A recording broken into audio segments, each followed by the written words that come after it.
So, tonight I have quite an eclectic set of subjects to go through with you all, ranging from an analysis of the recent Xbox business update to some updates on Intel's Battlemage development. But first I actually want to get right to a leak that has to do with upcoming RDNA 4 and more so Nvidia Blackwell products. So let's not waste any time. If I put these quotes on screen here, all of this got started when an AIB contact of mine told me that they were just informed by Nvidia that they are considering mandating that all of their graphics cards next gen utilize the PCIe 6.0 16-pin connector, the Gen 6 connector, to replace what they're using now with Lovelace. That is backwards compatible though, of course.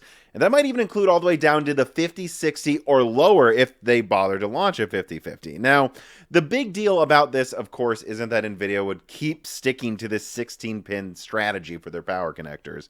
No, it would be that they would actually mandate it for everybody to use it on every model in the lineup, maybe even to this 5060 or lower. As I think this is worth emphasizing right now, there are models in the Lovelace lineup that do not use the 16-pin power connector, especially near the lower end of the Lovelace lineup. I mean, you can even find 4070s still being sold by Dell that use an 8-pin power connector, and these have to be improved by Nvidia. AIBs submit their designs to Nvidia, and if Nvidia so chooses, they can reject the connector that graphics card utilizes. And so it sounds like Nvidia is considering, although I don't think the final decision is 100% here, but it sounds like Nvidia is considering just mandating it up and down the stack. And in fact, I reached out to one of my contacts at a major OEM who told me that on the desktop side of things, this person rarely knows a lot, but from what they have heard, it does sound like they are preparing to stockpile new power supplies to support next-gen launches from Nvidia soon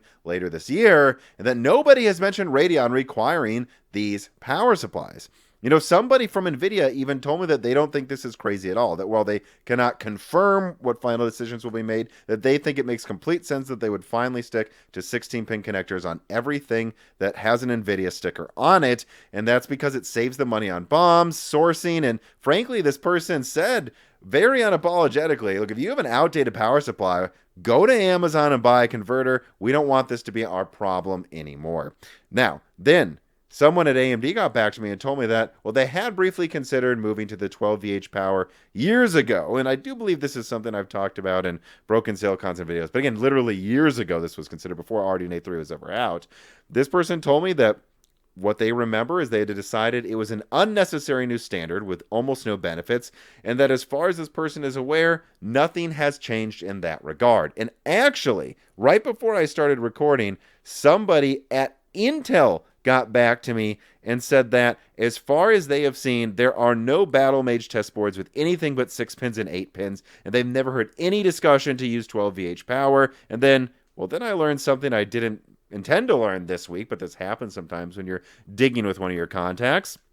This person told me that the last time the test boards for Battlemage were updated was April of 2023, meaning that there doesn't seem to be super active development going on in testing right now, that whatever testing work they did back then seems to have stalled, and that also some documentation they looked at this week suggested that final Battlemage validation is targeting Q4 at the earliest, and there were direct references to Q1 2025 as the final deadline. Remember, once something is validated, it then takes 1 to 3 months to actually come out, meaning that no, despite the fake rumors out there coming from the usual outlets who overhype and underdeliver on everything they make up, there is no evidence from any of my contacts that Battlemage is coming out soon, and we will be lucky to see it come out even this year, if ever at all. And I've already leaked, remember, that the laptop variants of Battlemage are canceled, so it really is not looking good there.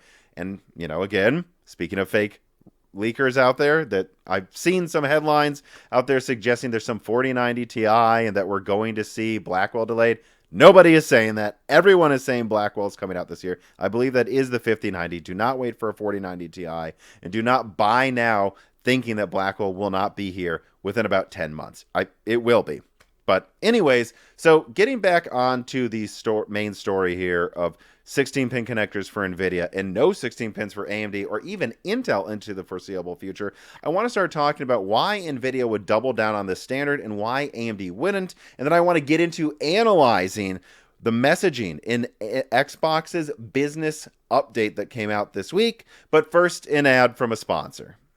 My pets love watching me cook, but that's really all they're doing. They're just watching me. They're not doing anything useful most of the time. And that's really the same as your PC. Yeah, you might love using it to play games or render or model things, but all of that horsepower, most of the time, it's probably not being used to do anything, much like my pets while I'm cooking. And well, that can change today if you just use the Salad app. This piece of content is brought to you by the Salad app, which is a free PC app that puts your computer's passive power or your home's bandwidth to work, earning rewards like Discord Nitro, PayPal gift cards, Visa prepaid debit cards, and games and more. That's right, whether you have untapped bandwidth at your house via an internet connection that doesn't always need to be utilized 100% to stream Netflix, or you have a PC that ideally has an RTX 3060 or better, you can get rewarded for simply sharing your computing power or your bandwidth with the rest of the world while you're not using it. So when you're not using your PC or your internet connection to game or stream Netflix, start up the Salad app, become a salad chef, and cook up some rewards,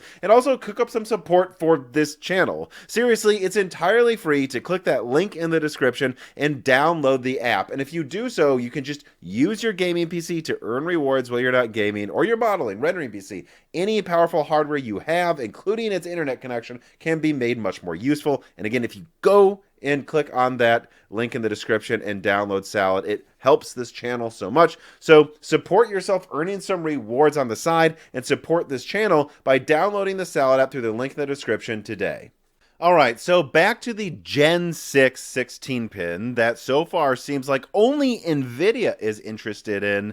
The general feeling I get is that Nvidia wants to move forward with this standard and the others don't, for the following reasons. So first of all, this does simplify Nvidia's supply chain, and this will be several revisions in. You know, before it was a little dangerous to bet the entire farm on a new standard. This is the basically third generation of this sort of connector, and I think Nvidia thinks it's ready for prime time, and if it is, that means they only have to buy one goddamn connector for all of their products, and they're done. And they don't want to include adapters anymore, it really sounds like, either, and at this point, they know that power supplies will probably just eat the cost and supply a Gen 6 connector for their graphics cards moving forward, along with an 8-pin. A lot of these power supplies, especially for high-end products, they're modular power supplies, so they just expect someone like Corsair to throw in a 16-pin with the normal 8 pins to run other graphics cards, and they don't think there'll be much pushback. Now, the second reason Nvidia would want to keep moving forward with this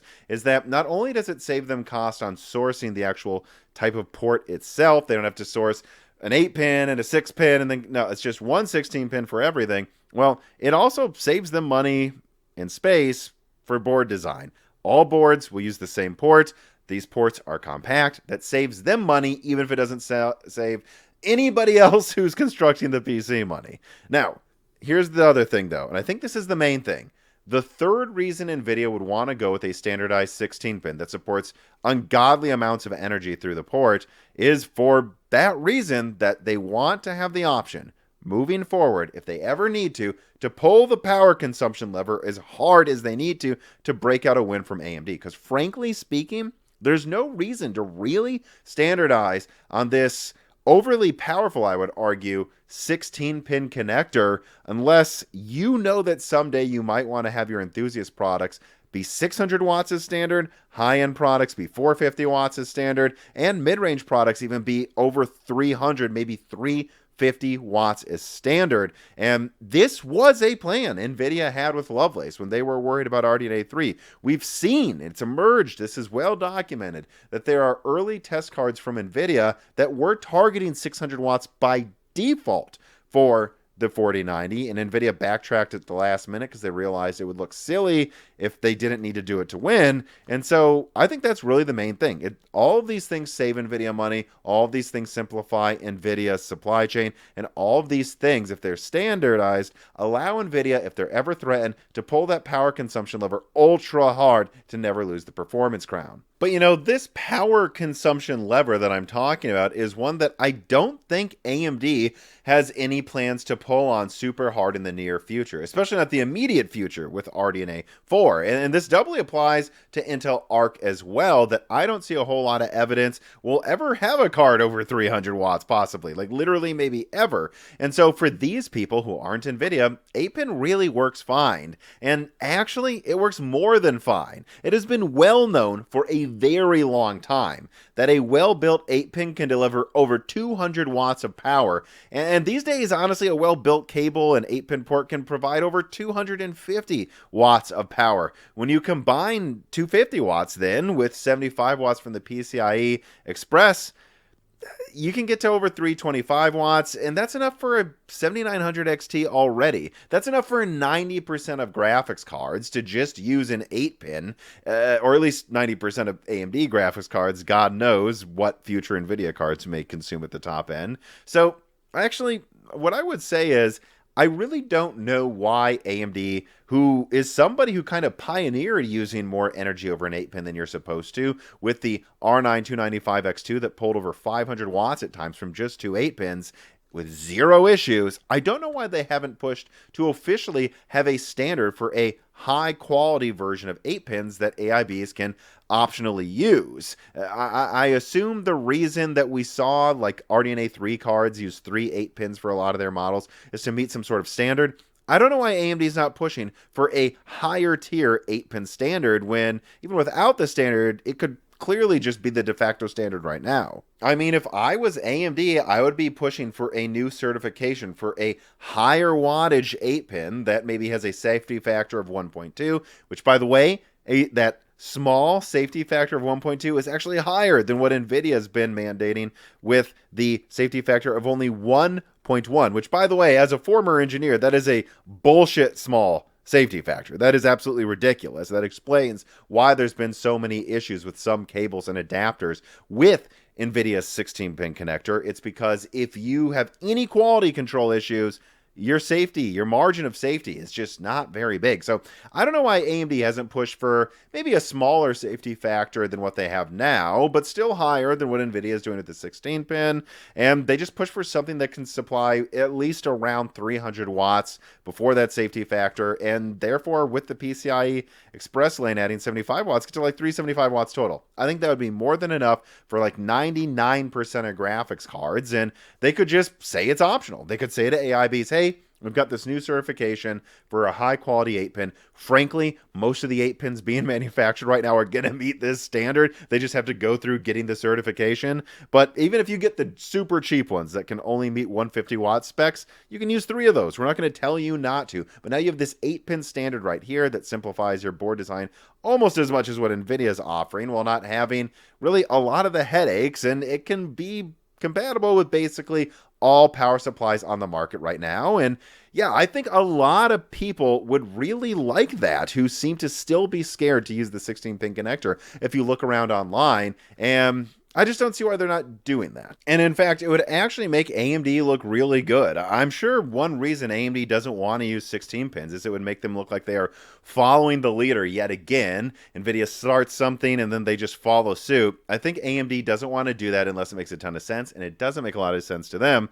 And actually, the opposite applies to Nvidia. Nvidia has really made a big deal about these new power connectors. If they went back to 8 pins, they would look really silly. And so, yeah, that basically explains it. But speaking of silly, we have got to get to that Xbox business update. And I actually want to start with this clip.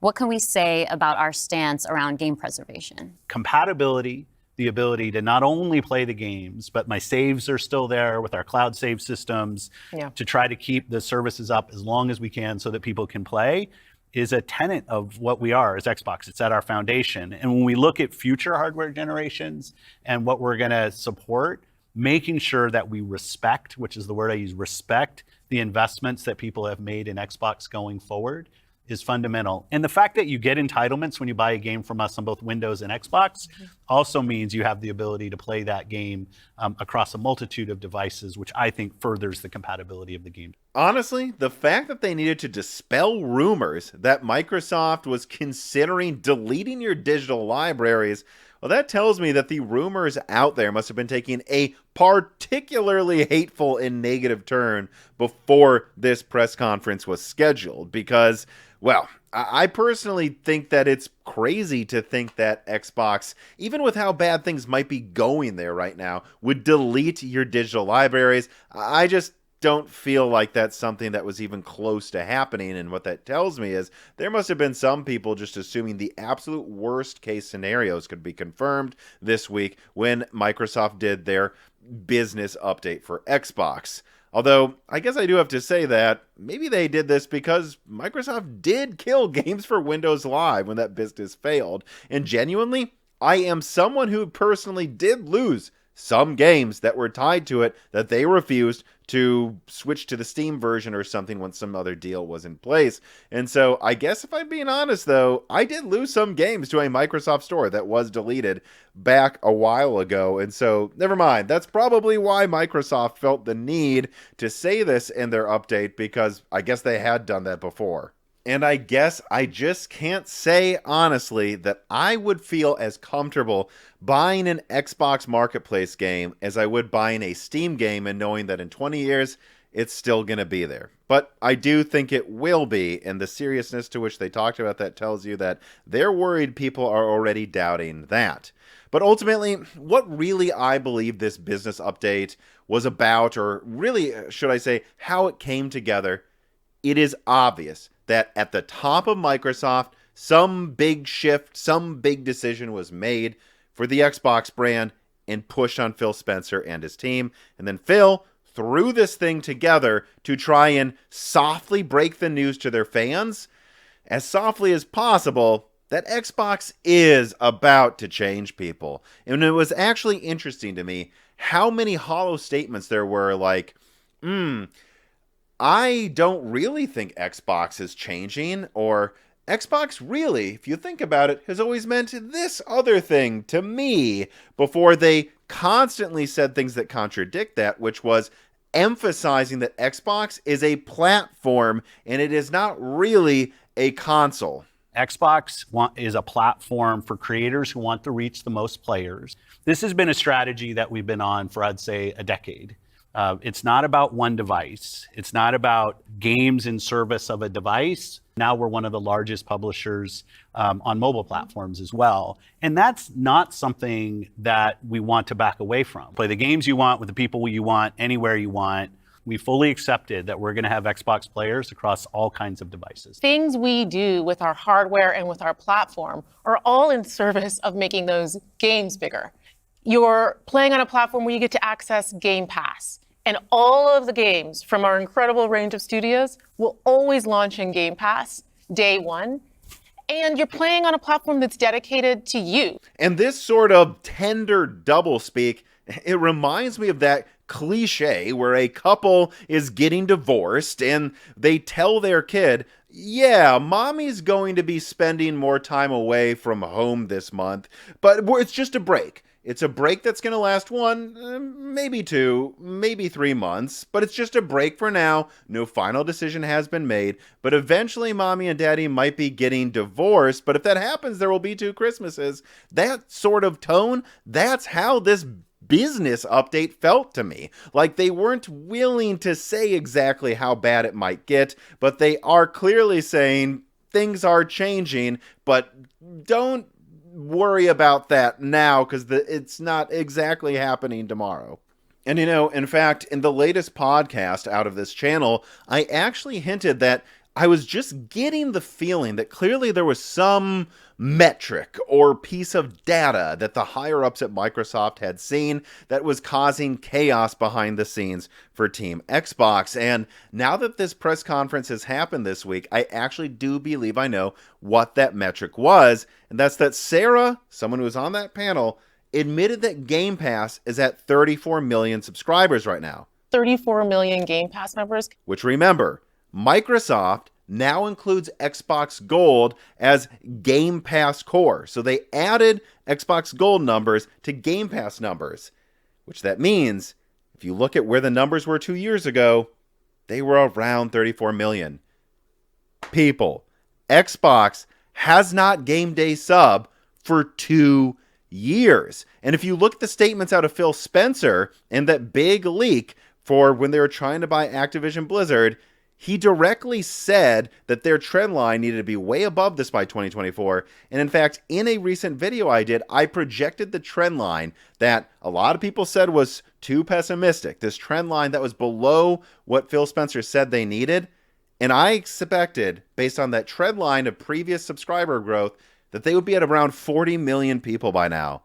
They're not even at 40 million. They're not even above where they were 2 years ago. And I believe the higher ups at Microsoft saw that and then said, Phil, whether you like it or not, things are going to change. And you can see them basically saying this in the business update. We don't get to growing as an industry, the industry will struggle. As you were talking about growth, it's just that we've sort of seen this inversion over the last 5 years where it used to be that the platform was the biggest thing. That's right. And the games would sort of tuck in within the platform. Today, big games like a Roblox or a Fortnite could actually be bigger than any one platform. We want to bring more of our games to more players. So we're going to continue to look at that. People are playing on multiple devices. That is the reality. And we have put some games out on multiple platforms before. So my understanding is that that's been good for players. How does that come back to the business with all of that in mind? 4 games, no promise beyond that. So if you're on those other platforms and you see these 4 games coming, please don't take it as some signal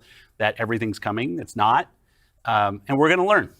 And that last quote is very important. We are going to learn. Guys, this is obviously Microsoft executives telling Phil that they're going to, whether Phil likes it or not, put some games on other platforms. And if those sell well, they're going to learn. What are they going to learn? They're going to learn that this is now going to be the standard mode of operation, that exclusives will become a thing of the past if these games they put on other platforms make more money on other platforms than they do from Xbox or Game Pass. And you know what? That's basically it. Those are the main takeaways I have from really digging into this update from Xbox and what it all means. And I'm not going to really bet on any of the vague statements about a next-gen console's performance or what they're going to announce. Like I've said in, I think, every piece of content basically I put out in the past few weeks, I think there's going to be another Xbox console, a true next-gen one. I just wouldn't bet on when it will come out or what its performance will be. These companies always say it's going to be really powerful. You know, they always say it's going to be the best. And I mean, heck,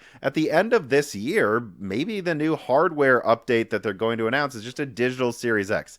I don't know, but I'm not really that interested in talking about all of that right now, as I do, from what I'm hearing, believe there's a lot of chaos at Xbox. And so I wouldn't double down on the decisions being made, because I think a lot of them are in flux.